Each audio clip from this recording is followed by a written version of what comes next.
اوس ذکر کوي په دې آیت کې لس صفات د مؤمنانو نارینه او د زنانو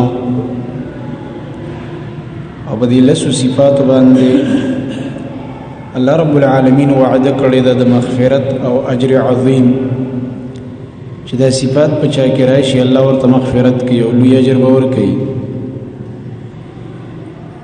او په دې کې دې صفاتو کې نارینه او زنانه دواړه ذکر کړي دي د دې وجه دا حدیث د نسائی کې راځي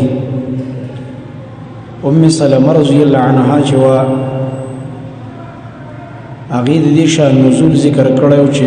زنانه راولګېدي رسول الله صلی الله علیه وسلم ته درخواست وکړو او یو تاسو یو کوم دا څه وجه ده چې د قران کریم کې د نارینه سره خبرې کیږي او د زنانو سره خبرې نه کیږي دا غي څه تذکرہ پکې نشته او دا تاسو په خپل ام سلمہ رضی الله عنها کړو الله رب العالمین د ایتونه راولېګل چې د نارینه او زنانو شریک تذکرہ کړي په لسو صفاتو کې دا رنګ بل حدیث کې مرضی د ترمذی روایت ده ام عماره رضی الله عنها چې دا اغه رسول الله صلی الله علیه وسلم تعرض کړو ما ارى كل شيء الا للرجال وما ارى النساء يذكرن بشيء دا سوجه دی دا الله نبی چې موږ کلم ګورو بس ټولي تذکری د سړو کیږي او د سړو صفات بیانېږي قران کې د زنانو د تذکره پکې نه کیږي الله رب العالمین دلته د نارینه او سره سره د زنانو صفات هم ذکر کړو ورنه قانون اصل کې دا دی چې په قران کې کوم ځای کې د نارینه او صفات ذکرې زنانه پای کې مراد وي ځکه زنانه دا تابع دي د نارینه او څومره صفات چې هغه د نارینه او ذکر کیږي ځای په ځای یا خطابات کیږي مؤمنانو نارینه او ته نو په دې کې زنانه هم داخلي وي خود دې زنانو د دلجوی د پاره چې خوشاله چې ګور قران کې الله زمون تذکرہ کړی ده دلته الله رب العالمین نارینه او سره سره د زنانو جدا جدا ور سره صفات ذکر کړی دي لس صفات په دې لس صفاتو کې درې قلبي عبادت دي یو ایمان دی بل قنوت دی او بل خشوع ده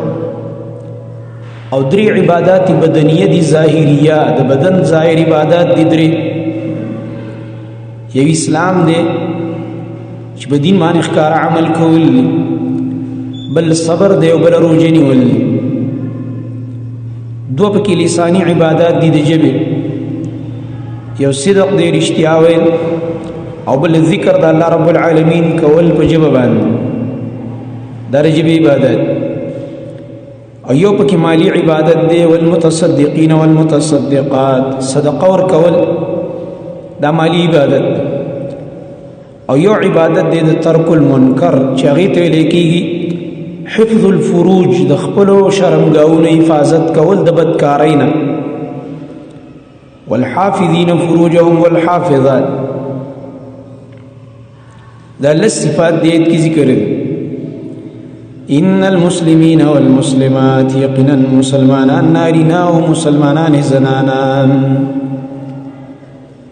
اولی دا صفت راوړل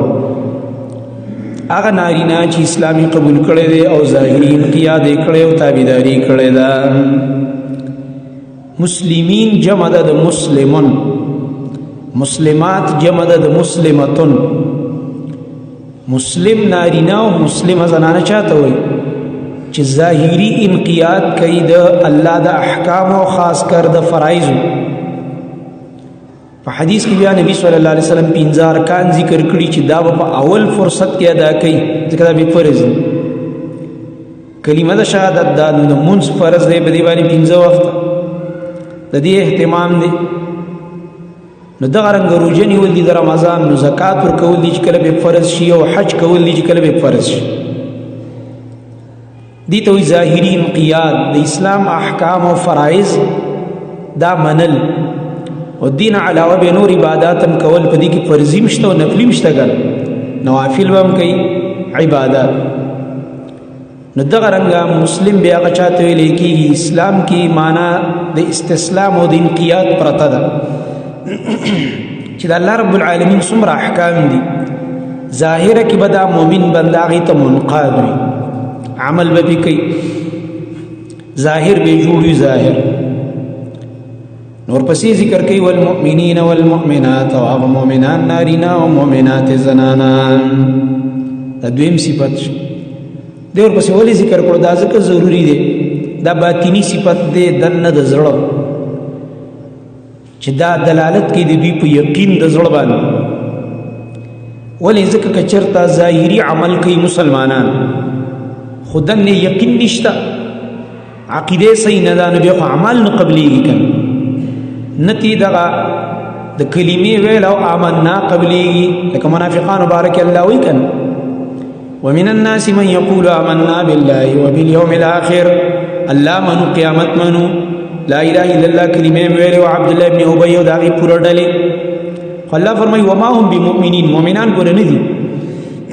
دن پزړه کې ایمان نشته، تش د خلی خبره ده بس. په دې ظاهري انقیادم ګور کار نه کیږي تر هغه پورې چې دن عقیده ور سره برابر نه وي، ځکه د ایمان د صفت د وجه نه د اسلام اعمال قبلېږي. ځکه ورپسې ذکر وکړو د والمؤمنین والمؤمنات چې په زړه کې ګوره یقین هم شته، تصدیق هم شته دی او د الله رب العالمین په وعدو باندې یقین دی. نو د ایمان چې کوم هغه شپږ ارکان دي هغې برابر دي. ایمان په الله باندې، د هغه په ملایکو باندې، د هغه په کتابونو باندې، د هغه په رسولانو باندې، نو په ورځ د آخرت باندې، نو په تقدیر د خیر او شر باندې. شپږ ارکان دي د ایمان کن.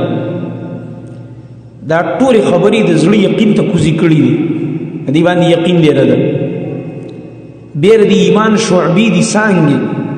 هغه څانګې بیا د اویاو نه زیاتې دي، حدیث کې راځي. نو د هغه شعبو د هغه څانګو د جوړولو کوشش کوي چې یاره دا څانګې مې د ونې نه پرې نه شي، چې دا ونه ګورئ د ایمان. ځکه نبي صلی الله علیه وسلم بیا د ایمان مثال د ونې سره ورکړی دی. رسول الله صلی الله علیه وسلم فرمایلی الایمان بضع و سبعون شعبه، دا ایمان چې دی دا څه د پاسه اویا څانګې دي د دې، گویا کې دا ایمان یې مشابه کړو د ونې سره. نو په ونه کې جرړی، نو په ونه کې تنی، نو څانګې، نو د هغې پاڼې او د هغې میوې وي. نو دغه شان د ایمان مختلف شعبې دي، علماء په کتابونه هم لیکلي. امام بیهقي رحمه الله شعب الایمان 9 جلد کې دی، او بعضې علماء هغې اختصار کړی دی په یو رساله کې، عرب عالم هغه مختصر کړی شعب الایمان یو رساله کې. او د شیخ ابو سعید رحمه الله هم یو کتاب لیکلی شعب الایمان، پښتو کې د ایمان شعبې راغونډې کړي. دغه شعبې به هم کوشش کوي چې دا ونه دې مزیدارې او دغه صفات په ځان کې راولي، او بیا د ایمان په باره کې به دا عقیده ساتي چې دا زیاتېږي او کمیږي. ځکه قرآن نه معلومه ده فزادهم ایمانا فزادتهم ایمانا زدناهم هدى. امام بخاری 8 آیتونه راوړي کتاب الایمان کې، او دا مسئله ته ثابته کړي چې ګوره ایمان کله زیاتېږي او کله کمیږي. یو بدعتي ملا په یو وخت کې د پینډۍ نه براتلو شریع غونډه کې شیخ صاحب سره مناظره او تقلید باندې. شیخ صاحب ورته شیخ امین ورته دا آیتونه پیش کړي چې ګوره قرآن کې الله وایي چې ایمان زیاتېږي، نو هغه دې کو زیاتوالی کموالی کوم ځای کې راغلی د بای سړی سې قمقلي هلکه خو چې یو شی زیات شو خو مخکې کم وکنه. دا خو یو بدیهي خبره ده، او ته د دې نه مس یو د فلسفې بحث جوړی لګیا د بای سړی هسې فضول بحث به کوي لګیا، خلک ځان پورې خندوي. چې کله ورته شیخ صاحب بیا د ایمان د ضعف دلایل شروع کول، نو جګړه پکې جوړه شوه، مناظرې ته ورانه شو، و ټیم ختم دی، زه واده له روان یم پینډۍ ته ځم وایم. چې دلایل شروع کېده نو شی وران شو.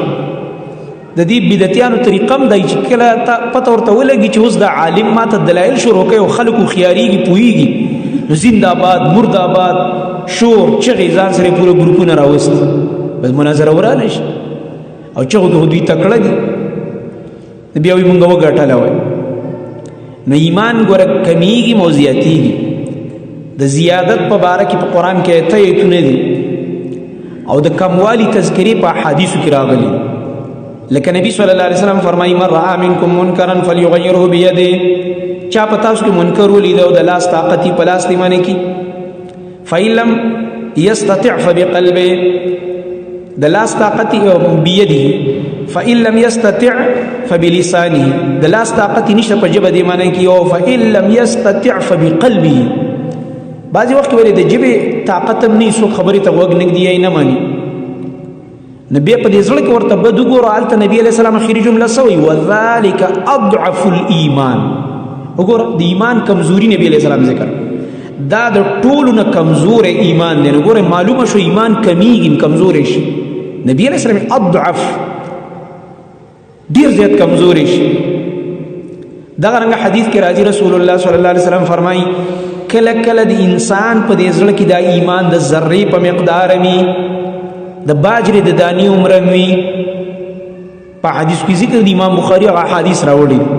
نو ګوره د ایمان کله کله دومره کم شي چې ذره ته راشي او دا رنګ د وربشي دانی ته راشي دومره کمیږي نو زیاتواله هم ثابت دی کمواله هم ثابت په ایمان کې زیادت او کمواله راځي به ایمان زیاتېږي په طاعات باندې چې څومره د عبادت کول د الله سره تعلق او ذکر او اذکار او اخلاص او تقوا او خپل صفات پس ایمان باندې زیاتېږي او چې کله انسان ګناهونه کوي نافرمانی نه کوي حرام امور هغه اختیاري منکرات ته لاس اچي څومره دومره ایمان را پریوزي د ایمان ټمپریچر ښکته را روان او دا د قرآن نه معلومه خبره ده د حدیثونو معلومه ده د سلف او د محدثین او د اهل السنه والجماعه علماء په دی باندې تفصیلی بحثونه کړي نه معلومه ده بلکې دا د وجدانیاتو نه معلومه خبره ده په خپل انسان ته محسوس کیږي د وخت زما ایمان څنګه اندازه کړي کله کله به دی دومره د ایمان بر رواني چې نفلونه په شوق کې او کله کله د ایمان داسې کمزوري شي ټول ورځ به تیر شي سړی ذکر مونږ کې بالکل ازل خړ شوی ګډوډ شوی کیفیت د کله یو شان کله بل شان دیو جنا صحابه بویل وې د ایمان دا کیفیت د سیلکا داسې اوړي راوړي د زړه دا کیفیت د ورځې ځکه موږ مختلف احوال سره مخامخ کیږو کنه لکه دا مرغۍ چې ټوپونه وای د یو څنګه نه بلې تا او د بلې نه بلې ته اوس چې ګوري یو مرغۍ په یو څنګه ناشته چې بیا ګوري په بل کې ناشته بیا چې ګوري بلې ونی ته لاړ شي دغه شان زموږ د زړه د ورځې دانګونه وای کله یو ماحول کې کینو دا غي اثر را باندې وش الته نه پاسو به بل ځکه بل خبره شروع شي بیا هغه طرف ته متوجي شو نو دې به بار بار نگرانی کې دا کیفیت دی بدلیږي را بدلیږي کنه په یو کیفیت باندې نه پات کیږي دا ایمان چې موږ به یو کیفیت دی دا خو پیغمبرانی چې ایمانی ورس پورس بڑاویږي او بڑاویږي او بر رواني ترقی پکې راځي او مونږ تاسو چې نو کله یو شان چې کله بل شان شي هغه حنزله رضی الله عنه چې نبی علیہ السلام تراو پلار را روان دی او ابوبکر مخله ورغه او دا چې وی نافق حنزله نافق حنزله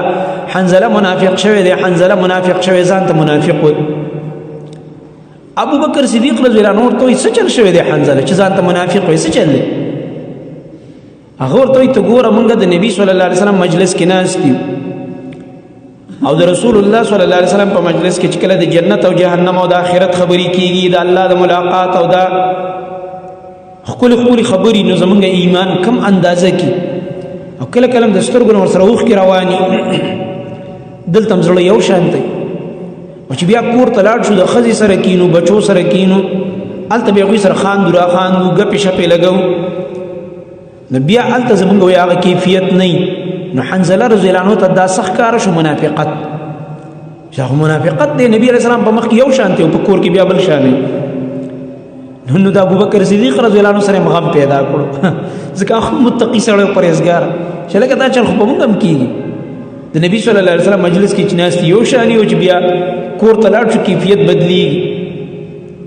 ویل زه اوس زما مسله ستا مسله ده زه چې لاړ شو نبی علیہ السلام نه تپوس وکړو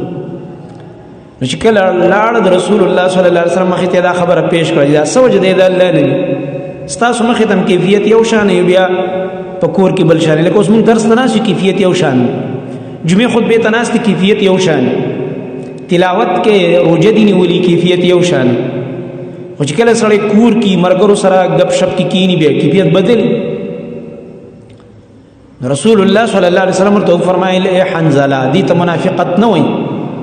دا خو د زړه د انسانانو په یو کیفیت نه پاتې کېږي،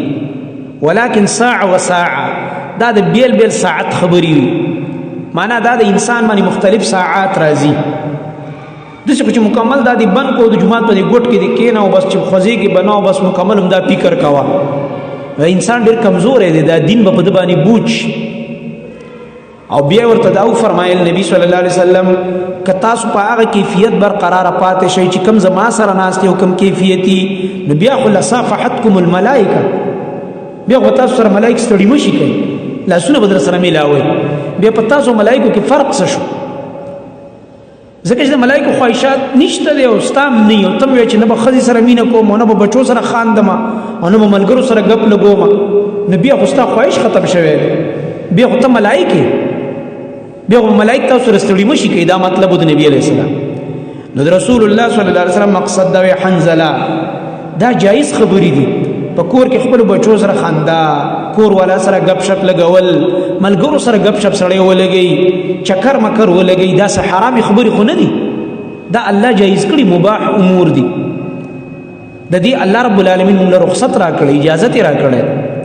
خو چې داسې یو کار ونکړو چې ایمان ته چوټ ورسي، خو چې دومره یې چې ستا یو فکر جوړي، عقیده دې برابري، آخرت درته یادي، قیامت درته یادي، د الله او د رسول په وعدو دې یقین وي، چې کیفیت دې خیر دې که حق شان نه پاتې کېږي، کوم چې زما مجلس کې نو په دې څه ګناه نشته، په دې نیول نشته، او دې ته منافقت نه وایي. منافقت خدای چې په خوله باندې د ایمان خبرې کوي او زړه کې د ایمان نه، په خوله باندې د دین خبرې کوي او دننه په زړه کې د نعوذ بالله زړه سره په زړه کې دین سره نفرت دی، د دین خبرې در باندې بدې لګي، په زړه کې اوسې په خوله وې دین مې خوښ دی. منافقت خو دې ته وایي. نو پوهې کو په دې باندې چې دا یو شان کیفیت نه پاتې کېږي، ځکه یو روایت کې راځي دا ایمان کیفیت داسې لکه یو بڼکه، لکه بڼکه ده د یو مارغه او په یو صحرا کې پرته ده، نو هواګانې پې لګېږي، کله یو طرف ته واړه یو کله بل طرف ته واړه. دغه شان د انسان د کیفیتونه د ورځې کله یو شاني کله بل شاني، کله یو موضوع مونږ راواچو کله بله خبره را سره پیښه شي، کله بله خبره را پیښه شي، او کیفیتونه زمونږ بدلیږي را بدلیږي، دا د انسان مزاج دی بدلیږي را بدلیږي. نو والمؤمنین والمؤمنات، او هغه نارینه چې ایمان والا دي او هغه زنانه چې مؤمنې دي، د ایمان صفت پکې دی. دریم صفت والقانتین والقانتات، او تابیداری کوونکی نارینه او تابیداری کوونکی زنانه، دا دریم صفت دی د قنوت. قانت د قانتین، قانتین جمع د قانتون یو سړی چې هغه تابیدار دی، او قانتات هغه زنانه چې هغه تابیداری کوونکی زنانه دي. په قنوت کې معنا د تابعدارۍ پرته ده، دغه رنګ دي کې معنا پرته ده د الله د بندګۍ، د الله بندګي کوونکی نارینه او بندګي کوونکی زنانه. خو دې قنوت کې وسره معنا د اخلاص مراد وی علما وایي، ځکه یوازې بندګي خو نه ده کنه چې صرف تابعداري ده او دنه اخلاص نه بیا خو نه قبليږي عمل. عملم کوي، تابعداریم کوي د احکامو د شریعت، خو په اخلاص یې کوي د الله د رضا دپاره، نه د دې دپاره چې ریا یو د خلکو دپاره کوي او شهرت دپاره کوي، بلکې د الله د رضا دپاره کوي. دی ورپسې دا قنوت صفت یې ذکر راوړو چې کله کله انسان عمل بم کوي، مسلم دی مؤمن هم دی، دعوه د ایمان بم کوي، خو اخلاص په پکې نه وي. نه والقانتین، اخلاص به در کې وي ګوره د بندګۍ، اسې دعوه به نه د ایمان دنه په زړه کې اخلاص، او دغه اخلاص په بنیاد به تابعداري وي. والقانتین او تابعداري کوونکي نارینه، والقانتات او تابعداري کوونکي زنانه. مطلب دا دی کې به اخلاص همیشه. څلورم صفت دا دی والصادقین والصادقات، او رښتیا ویونکي نارینه او رښتیا ویونکي زنانه. صدق چې دی په خبرو کې او صدق په وعدو کې، وعده وکړه د رښتینی وي، خبرې وکړلې هغه به رښتینې وي وعده خلافي به نه کوي بغیر د عذر نه. که عذر راشي ته به وعده خلاف مه وایه. وعده خلاف هغې ته وایي چې په کم ټایم تا سره وعده کوي دقه وخت کې په زړه کې غلا وي چې دا کار نه کوم مړه چې دا سړی موږ دې مخې نه لرې شي، دې ته وعده خلاف وایي. او ما تا سره وعده وکړله چې لکه سبا به دا کار وکړو یو دم ما ته سم عذر را پېښ شي، نو عذر چې دی دا قبول دی، الله یې قبلوي بنده به یې هم قبلوي. نو رښتیا ویونکي چې هم خبرې رښتیا کوي هم وعدې رښتونې دي. والصادقین والصادقات. نو ګوره د قنوت نه بعد دا خبر راوړله چې تابعداري کوي نو رښتیا هم وایي، زړه یې هم جوړ دی نو ژبه هم جوړه ده، د ژبې عبادت دی رښتیا وایي. رسول الله صلی الله علیه وسلم نه تپوس شوی آیا ایمان دا کیدای شي سړی د مؤمن وي او هم د دروغجن وي؟ ایمان او دروغ جمع کیږي؟ نبی علیہ السلام فرمایي دا نه جمع کیږي، دا نشي کېدلی چې یو مؤمن دی او مؤمن دی دروغجن وي. نو رښتیا ویونکي نارینه او رښتیا ویونکي زنانه. حدیث کې راځي نبی صلی الله علیه وسلم فرمایي یو انسان رښتیا وایي او د رښتیا کوشش کوي ويتحرى الصدق، کوشش کوي د دې زبر رښتیا وایم، د دې وسره اهتمام او فکر حتی تر دې پورې یكتب عند الله من الصدیقین، د الله رب العالمین په نسبانه د صدیقینو کې ولیکل شي. د صدیقینو یو رجسټر دی، په هغې کې ملایکو ته د نوم درج کړي دا رښتونی انسان حتی یكتب عند الله صدیقا، د الله په نسبانه دا صدیق حساب شي، رښتونی انسان صادق انسان. والصادق والصادقین والصادقات، او رښتیا ویونکي نارینه او رښتیا ویونکي زنانه. والصابرین والصابرات، او صبر کوونکي نارینه او صبر کوونکي زنانه. دی ورپسې ذکر راوړو چې دا رښتیا دی ویل په خبرو کې او دین دیم د رښتیاو خرافاتو نه او د دروغو نه او د شرکیاتو او بدعاتو دین ځان ساتي. اکثر خلق به د خلاف چې رښتیا وي خلق د خلاف کېږي. نو ذکر ورپسې راوړو صبر چې بس صبر وکړي الله رب العالمین ته دې کې مشکلات راځي، دا پنځم صفت دی صبر. ځکه رښتیا سره مصائب وي تکالیف وي، نو د تکالیف او د مصائب علاج هغه دی صبر. صبر کې چې کوم دی معنا پرته ده د تریخوالي معنا پکې پرته ده. والصبر کاسمه مر، بعض علما وایي دا صبر د خپل نوم په شان ته چې کوم دی تریخ دی، مر مذاقته. والصبر کاسمه مر مذاقته، دا صبر د خپل نوم په شان ته ذائقه ترخه ده. ولكن عواقبه احلى من العسل، یو شاعر خو نتایج به د ګبین او د شاتو نه خواږه دي. صبر تریخ دی خو نتیجه خوږه ده. پښتانه مو د صبر میوه خوږی. دغه شان شاعر یو عرب شاعر ویلی چې الصبر کاسمه مر مذاقته ولكن عواقبه احلى من العسل. ځکه د صبر کې معنا د تریخوالي پرته ده، دا ګران کاری. او دا صبر په ایمان کې د ایمان غټه شعبه ده. علي رضی الله عنه دا فرمایلی صبر کې خپل معنا د ټینګوالي د کلکوالي، مشکلات راځي او ته به هم کلک ولاړې په دین باندې، دې ته صبر. او د صبر درې اقسام سورې بقره کې مونږ ذکر کړي. صبر دی د الله په طاعت، صبر دی د ګناه نه، نو صبر دی په مصیبتونو باندې. یو ټول امور کې صبر په دین باندې کلک پاتې کېدل. علی رضی الله عنه فرمایلی دا صبر چې دی الصبر من الایمان بمنزله الراس من الجسد من لا صبر له لا ایمان له. دا صبر په ایمان کې د سیدې لکه په بدن کې د اثر. بدن نه چې نور اندامونه پرې کې اپریشن وکړي نو خیر دی، بدن نه مري. اندامونه خلک ضرورت راشي، مجبوری راشي، بیماری راشي، سخت کینسر، اندامونه دې پرې کوي خلک. ډاکټرانو یې دا اندام ته لري خو مري خو نه انسان، خو که سر دې ته لري کې بس ختم شي. دا صبر په ایمان کې داسې یو شی. علي رضی الله عنه فرمایي بمنزلة الرأس من الجسد، لکه څنګه په بدن کې دا سر دی. من لا صبر له لا ایمان له، ګوره که پچا کې د صبر صفت نه ګوره د ایمان نه پاتې کېږي. ځکه دا صبر داسې لکه په ګاډي کې دا بریک چې لګېدلی شي، ګاډي کې بریک نه خو پار شي نه غورځي که نه، ګاډي اکسیډنټ کېږي، تباه کېږي. نو صبر دی کچرته ته نیکی کې په صبر کېږي. اوس مثلا دا د ګرمۍ سختې اوږدې اوږدې روجې نیول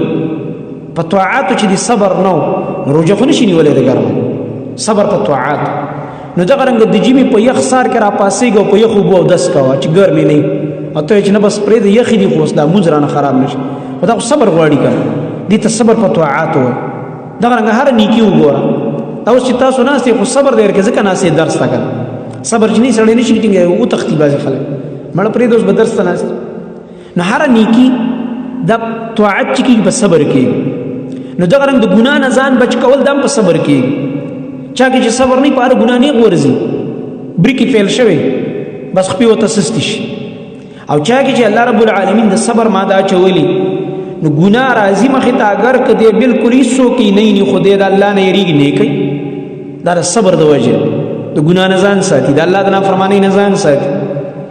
نو دغه رنګه درېیم صبر دی په مصیبت باندې. مصیبت راغی مشکل راغی بس الله رب العالمین ته وایي الله ستا د تقدیر فیصله وه زما پرې رضا ده. د الله رب العالمین نه صبر وغواړي. دې وجې نه صبر سخت کار دی ځکه الله قرآن کې فرمایي انما یوفى الصابرون اجرهم بغیر حساب. یقینا الله تعالی صبرناکو ته به حساب بی حساب اجر ورکوي. صبرناکو چې کوم اجر دی هغه بی حسابه دی هغه الله رب العالمین ته معلوم.